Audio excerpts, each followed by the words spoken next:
Welcome to the Permaculture Podcast. I'm Scott Mann. This episode begins with a history lesson on natural farming and the work of Masanobu Fukuoka, and leads into a conversation comparing and contrasting that method and his ideas to permaculture, delivered in the voice and words of someone who was present in both movements from the earliest days, the late Larry Korn. Larry lived and studied at Mr. Fukuoka's farm in Japan in the 1970s and was personally responsible for translating The One Straw Revolution into English and getting it published initially by Rodale Press. Larry also studied permaculture with Bill Mollison during one of Bill's first, if not the first, permaculture design courses taught in the United States in the early 1980s, and Larry continued to teach permaculture and natural farming throughout his life. Enjoy this interview with Larry Korn, and I'll join you again after. Let's just start from the beginning. I grew up in Los Angeles, in the city, and I didn't have, except for family camping trips, I didn't have too much contact with the outdoors. I was pretty much a normal city kid, and I was always interested in Asia. So when I went to college at Berkeley, I studied Asian studies. After I graduated, I thought, I just want to go over there and see what it's like in Asia. I had no particular plan. It was just for adventure. I took a ship over there, a passenger ship, and after a few months, I happened to meet some people who were involved in the Back to the Land movement, the commune movement in Japan. This is 1970, by the way. So it's like what people were doing in New Mexico and Colorado and everywhere, really. And this was the group that was smaller than in the United States, but they were very dedicated, and they were definitely on the fringe of Japanese society. And so I ended up hooking up with them, and I hitchhiked from one commune to the other. Most of them were in beautiful places, way out in the countryside, and they were supporting themselves by growing their own food and living like the people were living there hundreds of years ago. And I just fell in love with plants and soil, and everything that I've done for the rest of my life has somehow, in one way or another, been connected with that.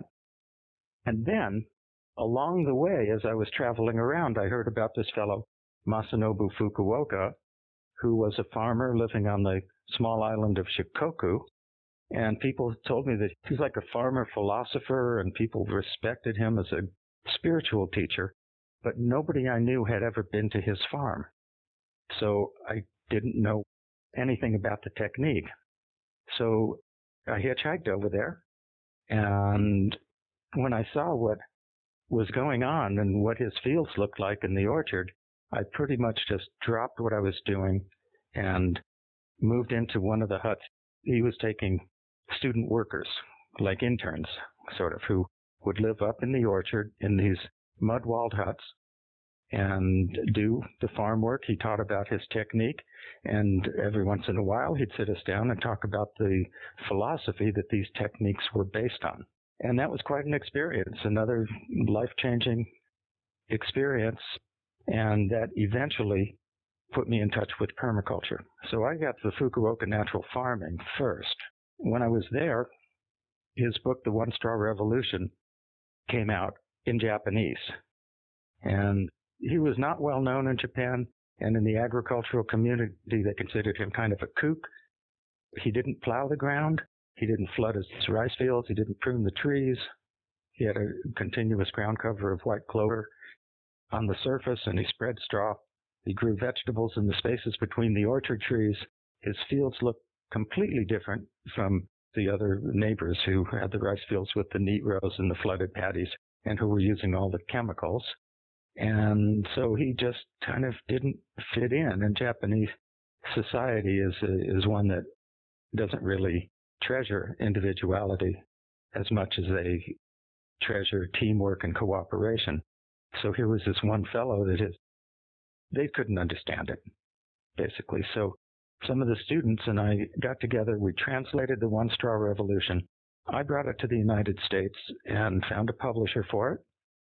Somehow I got the book into the hands of Wendell Berry, and he, even though the manuscript was so poorly done, because we were not professionals, he saw something in it, and he put the book under his wing, and he made sure everything right happened with it. He ended up being the copy editor for Rodale Press. So Wendell and I worked together for about a year and a half to edit the manuscript. And it came out, and it became, right away, a very, very popular book. And since then, it's probably sold 1 million copies worldwide, and it's been translated into more than 25 languages. I certainly think it's still a popular book, and continue to give copies of it away as gifts, not only for the information about natural farming, but also for the philosophy. Well, the philosophy is the basis of it all, and that's where it's the greatest source of misunderstanding about natural farming is that people look at the farming technique and they go, oh, that's natural farming. It's you don't plow and you grow rice and mandarin oranges. But it's really the philosophy. He had an experience, Mr. Fukuoka had an experience when he was about 25 years old. He was a scientist, a plant pathologist, and he was living in Yokohama at the time. And he had an experience one morning that changed his life, and it informed everything that he did for the rest of his life. Was that one morning when he saw what he described as nature just as it is. And at that moment, he felt that the separation between him and nature disappeared. He was suddenly on the inside. He was talking to plants and animals, and everything looked completely different. He said, of course, nature didn't change, but I somehow changed. And natural farming really is seeing the world without going through the filter of the human intellect. We see things and, use discrimination. We discriminate between a tree and the grasses and the ferns, and we start to make evaluations and think that some things are good and some things are bad. We create north, south, east, and west. We create heaven and hell. None of these things exist in nature. So he's asking us to just see the world directly without that overlay. It's really a human-created world. And so natural farming is living in that world where everything is completely interconnected, which, of course, is one of the principles of permaculture, is to try to see the world that way instead of separating things like a scientist does into bits and pieces, to try to see the whole and to see it from an ecological perspective. Going through this in the 1970s with Mr. Fukuoka. From there, when did you come to permaculture, and who did you study with? Well, the One-Straw Revolution came out in the United States in 1978, and Permaculture 1 came out around 1980, and that's when Bill Mollison came to the United States. I was living in Northern California, and it was really exciting when permaculture came, and that it integrated everything. The environmental movement was just beginning, and everybody said, oh, there's a better way to do this and a better way to do that. And there were the energy people and the building people and the plants and soil people, but everyone was specialized. And permaculture made sure that everything was integrated and connected. So to know permaculture, then, for example, I was mainly interested in the plants and soil. Well, I had to learn about building and water management and so forth in order to be able to do an integrated design. So people were all excited, and Bill was on a mission to bring permaculture to the world. He had read One-Straw Revolution and liked it a lot, and Fukuoka became integrated into the permaculture pantheon, and since I'm one of the few people that had traveled and lived at his farm for several years, I came in that way. I actually took Bill Mollison's first course in the United States. It was, I guess, around 1980 or 81. It was in Laurel Canyon in Southern California, Los Angeles. And then later, he came right up to the Pacific Northwest because there were so many people interested in permaculture. There was a group that had a newsletter, and people just jumped on permaculture in the Pacific Northwest. So he came up and taught a few courses up there. So I actually took 2 PDCs, and they were both from Bill. Incidentally, about the Pacific Northwest, the first permaculture convergence was held in Australia in the late 70s. The second one was held at the Evergreen State College in Olympia, Washington. And Fukuoka sensei was in the United States traveling around the West Coast. And so he went to that, and he met Bill Mollison, and Wes Jackson was there, and the Mother Earth News was there. It was a big deal. Like 800 people came. So I've kind of been involved with permaculture right off the bat. But I have to say that my first loyalty is to natural farming, which is different from permaculture. Would you elaborate on some of those differences for me? The main difference comes from a sense of control. And Fukuoka thought that where people go wrong is that they think that they can manipulate nature and improve upon nature for human benefit. And with our limited understanding, of course that's going to create problems.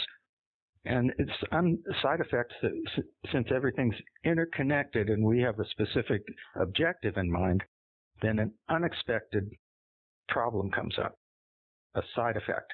So we deal with that, and another side effect appears that's worse than the first one. And that keeps happening until we get to the world that we're living in today. Almost all the problems we have are the result of something that we tried and thought was a good idea at the time, and now all the side effects have piled up. We don't even know where to begin. So his idea was, how about not doing this and not doing that? And that was his technique for developing his natural farming, was, well, why are we plowing? I mean, really basic stuff. Why do we flood the rice fields? And can we do it in a more natural way? And he started, instead of adding technique on technique, he peeled back the techniques until he arrived at something that was so simple. It was just, as he put it, scattering seeds and spreading straw. But it took him 25 years to arrive at that simplicity. Anyway, the thing was, keep the human decision-making out of the picture. Let nature be the one that's directing. And with permaculture, yes, it's much better than standard organic gardening because it recognizes that things are interconnected and it's all about overlapping functions and needs, and everything is tied together. As I see it, anyway, the permaculture, you come to an area and you to apply permaculture and you observe carefully and you see where the sunlight is and how it changes during the year and see where the prevailing winds are and the plants and animals, maybe get a soil study, talk to the neighbors. You get all this information together, and then you sit down at a desk and create a design. So that puts the designer in control. The designer is actually creating a design and implementing it. So that's a fundamental difference between permaculture and natural farming. Permaculture is still about control. Natural farming is about giving up control. However, Fukuoka's orchard, with his multi-tiered orchard with this riot of ground cover plants and shrubs and vegetables and food-producing plants all over the place, that is just about the best example of an edible food forest. So at the end, they look the same, but where they came to that point was completely opposite direction. And it may seem that, well, if they come to the same point at the end, then what's the difference? And control is just one of the hallmarks of intensive agricultural society. So even though permaculture is so much better, it still is within the mindset of the culture that we live in. It's part of our culture. And Fukuoka's is more a part of, it has much more in common with what the indigenous people were doing before intensive agricultural societies more or less took over. Maybe that was a little more than you were shooting for, but... Though there are two different distinct systems, and with that difference between control and not control, you are still supportive of and continue to teach permaculture? You know, I hardly teach permaculture anymore. I do sometimes as a guest speaker, often just to talk about Fukuoka, but I used to teach a lot more. And I would always bring, you know how each permaculture course is different, and a lot of that depends on what the teacher's expertise and what they bring with them. Everybody learns the same basic curriculum, plus something that makes that course distinctive. And my courses were I talked a lot about Fukuoka and his methods. And, after a while, the contradiction became harder and harder for me to take. I love permaculture and the fact that there's so many good things about it, and now there's an international, worldwide organization. People are inspired. A lot of swales are getting dug and trees are being planted, and I'm really, really happy about that. But I don't think that ultimately permaculture can have a real profound effect on the direction that we're going, because it's part of the culture that's doing it. Again, because of the mindset. The agricultural societies, it's not so much people say, well, it's because of agriculture. Everything happened with agriculture. It's true that the technique of agriculture, especially plowed field agriculture, is where these societies got their strength and their power. But really, those societies, it wasn't about agriculture. It was more about power and control. When I think about these recent societies, recent means like the last 12,000 years, I think of people that are just like arrogant as can be, to think that they're better than other species, that the world was here just for them. Now, permaculture isn't that extreme, but to me it's still, let's say, it has more in common with that than it does with the way the native people saw the world. Would it be fair to say then that permaculture provides a transitional model from your viewpoint, but it doesn't go far enough? It's not that it's not far enough. It's kind of a leap.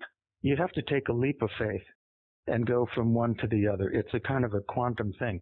But permaculture definitely puts you closer. But I don't think it's a direct progression. I don't think it goes like, Sir Albert Howard and F.H. King, the beginning of organic farming, and J.I. Rodale, and then tree crops are getting better and better, and the Plowman's Folly. And then you get the much better form of organic farming, which is permaculture. And then that seems to be kind of the end of the road, and the natural farming is not part of that lineage. But still, permaculture does make you more sensitive to your surroundings, and it does put you closer. And I know a number of permaculture people that I can just see that they're evolving in that direction, and their farms are changing as their thinking is changing. So anyway, it's all about personal development and how we see the world as individuals. That's one thing I don't understand, why people don't use the permaculture principles, for example, to work on their own character. It seems like it's used mainly as a technique for manipulating the world, and it's not only agriculture, but then of course it's used successfully in business and for social justice and for all these other things, which is great. But I rarely hear somebody saying, just taking those principles and using it for personal growth. It seems like it's such a natural. It's interesting to try to put this into linear perspective as a younger person who has not gone through all of those things. And I think of a conversation I had with Peter Bain and the distinction in not only our ages, but the developmental experiences that got us through our lives to where we are now and how we arrived at these different thoughts and ideas. That's a very real thing, but it doesn't mean that as a young person that your insights are less valuable than the insights of an older person who's had a lot of experience in the field, because there's something about the freshness when you're young. I think that I saw the world most clearly when I was between about 18 and 23 or 24 years old. It was just fresh, and I was just like a childlike, and I could just see exactly what was going on. And of course I was idealistic. I went to Berkeley in the late 60s, and idealism was the word. As I got older, I got more experiences, I got more wisdom, but I lost the spontaneity and the clarity. So it's a trade-off, and we need all of these different perspectives. I was teaching a permaculture class in Eugene a couple of years ago, and this one fellow who was always walking around with bare feet and playing the guitar, and he was a neat guy. maybe 20, and he would always sit up in the trees and stuff. There was one day when he said he was just off on a bench. He was so frustrated. He could see it. He could see how people, if they lived in trees and if they had communities like this, and he was trying to explain that to us. And it was a little nutty, but I was just so grateful because he reminded me of the things that I was able to see then that I couldn't see when I was, 60. So we need both. And I just wonder, thinking about people who I know of in the Pacific Northwest who are teaching permaculture to children, if there's some kind of a multi-generational progression to this as permaculture is taught more widely and to people at younger and younger ages at that stage where they really see the world in that way, as compared to, say, someone like myself who came to permaculture much later in life, but rather people who always saw the world clearly and through this permaculture lens. If that will help take us closer and closer to a world where permaculture and ultimately natural farming, and that rather than being something that we accept as a practice, it just is. It's a part of ourselves and our culture. Yeah, becomes the practice. I think, boy, we've got this whole push-pull thing. We have the people who are still kind of buying into the basic greedy attitude of me first and I'm better. And then we've got people like the people who are working their whole lives for world peace and for social justice and for permaculture. So certainly teaching the kids is great. And I just wonder how we can get to a place, see that kind of greedy attitude part of our society, that unfortunately has always been the dominant force. And while the permaculture people and the peace people have always been there, and the people that lived in villages and did small farming and felt very local and took care of their land and didn't just try to take from nature, how can we get our group to become the dominant group?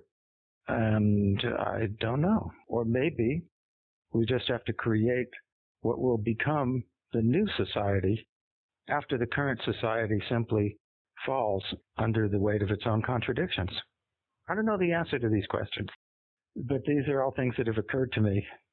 And I'm just in the same boat as everybody else once it comes to dealing with this culture, which is based on a world that's created by the human intellect. And it's a kooky world. Nothing makes sense. There's no port of reference. And I'm just as lost as anybody else as far as knowing what's best to do. Your comment about the world created by the human intellect makes me think about environmental education and how that discipline, that curriculum, is about reintroducing emotion into the conversation so that it's not as intellectualized, that those feelings, those passions, our culture matter in the way that we view the world. And to be able to take all that minutia and these tiny details that science creates and then recombine them into a story that is human in scale. And that by having these kinds of conversations and looking at these types of questions, that we can look beyond just the data and information or having a job that just pays us enough to find these passions and interests that really move us and motivate us. And it goes back to the conversation that we had before we started the interview, and caring for the things that you do, and loving what it is that matters to you, and making the choice to follow that. Science can analyze the world and break it into bits and pieces, but then it can't put it back together again. So what you're describing is more of a vision where you see things as being interconnected and as a whole instead of the parts.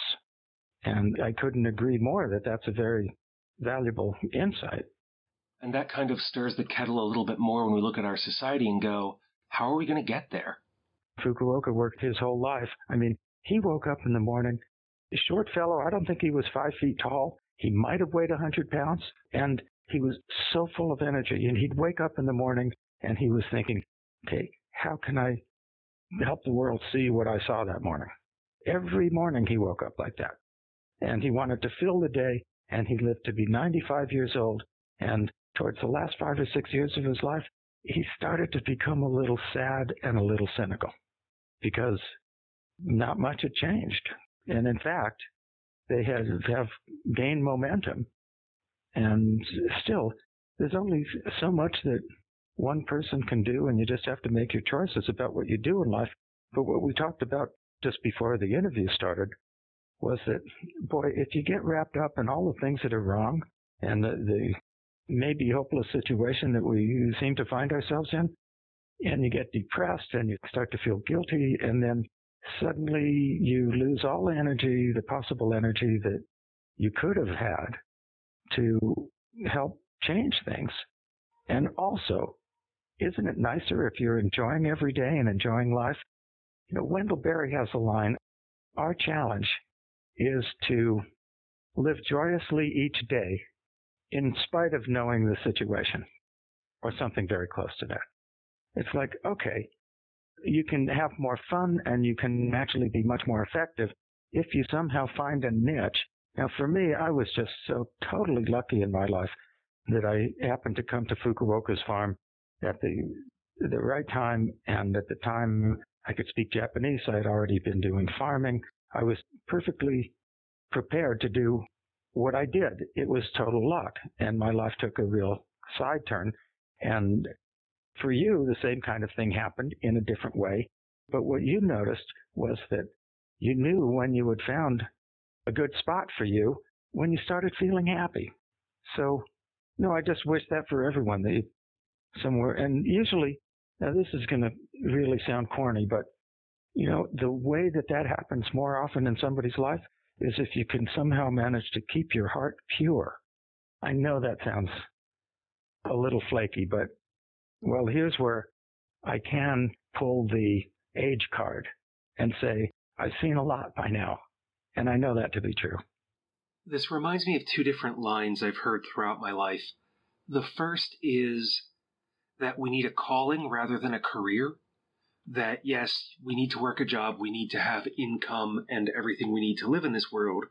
But if we have some kind of ideal that drives us, or something we just really care about, that it allows us to keep going regardless of where we find ourselves. And the other is to not let the perfect be the enemy of the good, because, as you were saying, you know, if we detail out all of the negative reasons for why we can't do something, or it's going to be difficult, we may use that as a reason to never take another step towards something we care about or that matters to us. That's beautifully said. Now, one thing I've noticed when I'm teaching permaculture, at the end of each course, many classes, and we did this, put out a questionnaire, and one of the questions was, what drew you to take a permaculture course? And, you know, the younger people said things like that they just felt like they had no path in life and that they wanted to get skills to make a positive contribution to society. And the older people said, I feel like everything I've done up until now has been pretty much meaningless, and I want to put meaning in my life. And then when they come into the class, a lot of them have been kind of driven there by a feeling that somehow they have caused or they've contributed to the bad place that the world is in today. And this kind of guilt is also debilitating. They didn't create this. This has been going on. This is momentum for 12,000 years. And somehow people have to get over their personal guilt and shame about it. And ultimately, the key to all of this is that people just have to learn to love themselves. That's going to be different for each person. And I'm saying that you could use the permaculture or the natural farming. You could actually use those tools to help to arrive at that place. And, you know, I was saying that, you know how Fukuoka went from the outside suddenly to find himself on the inside? One of the most important keys to doing it, you can't think your way in there. You can't figure it out. That's what's keeping you out, essentially. But one way is the love thing. Love ultimately is at the basis of everything. And when you see that, that's the quickest way to establish a connection with the inside and to go there. You put that so succinctly.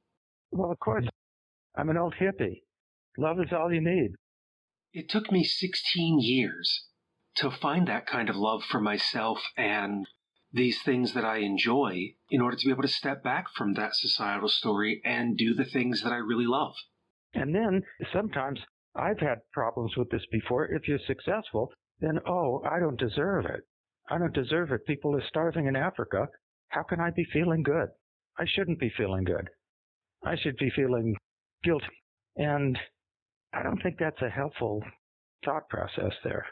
But still, that was actually probably my main thing that I had to overcome in my development on that, was to realize that it's not about deserving or not.